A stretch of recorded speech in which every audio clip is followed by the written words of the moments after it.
Il était une fois un vieil homme qui avait deux fils. L'aîné Damien était droit et probe. Le cadet Jérôme avait l'esprit vif et parfois trop habile. Il dérobait ça et là sans méchanceté profonde, mais avec cette légèreté de ceux qui croient que la vie est un jeu. Le père s'éteignit. Jérôme sortit alors les petits trésors cachés du vivant du vieux et se mit à mener joyeuse vie. Damien, lui, est sur la terre familiale, cultivant le sol avec patience, élevant sa fille Rose dont les doigts fins semblaient faits pour tisser la lumière. Un matin, Damien frappa à la porte de son frère. Ces terres que tu cultives sont miennes. Les nôtres, tu veux dire? Non, les miennes. Je les avais déjà acquises du vivant de notre père, je te les louais sans le dire. Jérôme, incrédule, alla devant les autorités. Mais Damien avait préparé des papiers, des sceaux, des témoignages. Le jugement fut rapide. La terre revenait à l'aîné, avec en plus un loyer rétroactif qui plonge Jérôme dans les dettes. Rose, le cœur serré, vendit alors ce qu'elle avait de plus cher, sa machine à coudre. Elle payait les dettes de son père et partit travailler au palais de la princesse, comme femme de chambre. Dans les ateliers royaux, les tailleuses brodaient, cousaient, drappaient. Mais parfois une robe restait inachevée, un ourlet mal fait.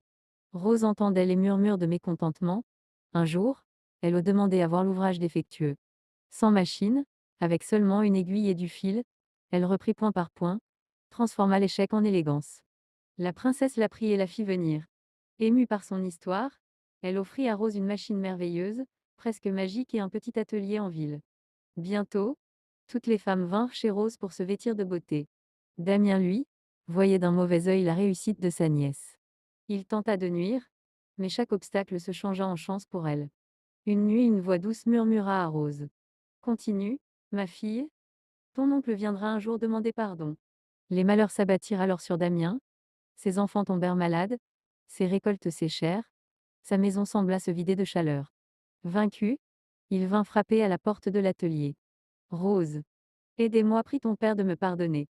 Jérôme accepta à une condition, que son frère avoue publiquement sa tromperie et nomme ceux qui avaient prêté de faux serments. Damien restait muet, incapable de trahir ses complices. Alors Rose alla trouver la princesse.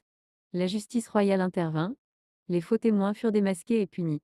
Damien, lui, fut pardonné. Et Rose, au lieu de triompher, prit ses cousines sous son aile. Elle leur enseigna l'art du tissu et du fil, jusqu'à ce que chacune puisse ouvrir son propre atelier. Les deux frères, enfin réconciliés, revinrent habiter sous le même toit. Ils partagèrent le pain, le soleil et le silence apaisé de ceux qui ont traversé la nuit. Car parfois, il faut qu'une jeune fille vende sa machine à coudre pour que deux frères retrouvent le chemin l'un vers l'autre et qu'un conte même né de l'injustice s'achève dans la lumière du pardon.